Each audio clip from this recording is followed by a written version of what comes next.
Khoi and San communities across the region, diverse in their communities but united in their struggles.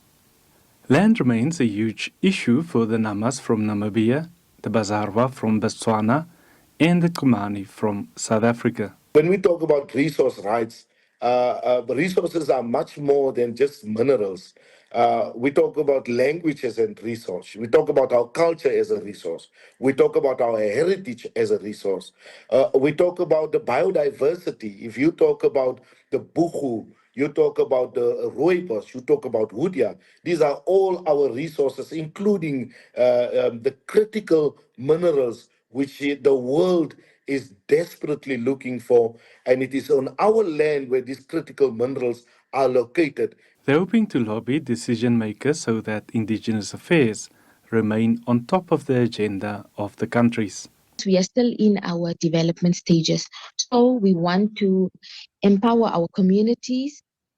But how can we empower our communities? We want to use voices that can be heard. You understand? So we have made connections with different people within the government, and also the World Bank is here to fund projects by the locals. The organization has already had talks in New York with UNESCO and the World Bank.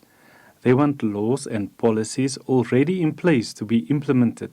The World Bank has been very, very accommodating, has been open also to sit back and to look into how they can invest in projects of the indigenous people in the sub-region.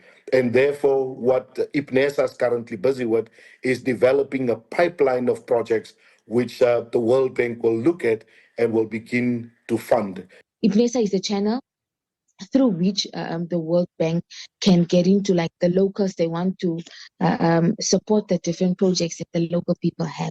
IPNESA says it wants to establish a presence in the 3 countries beyond just the capitals, so that indigenous communities are central to their operations.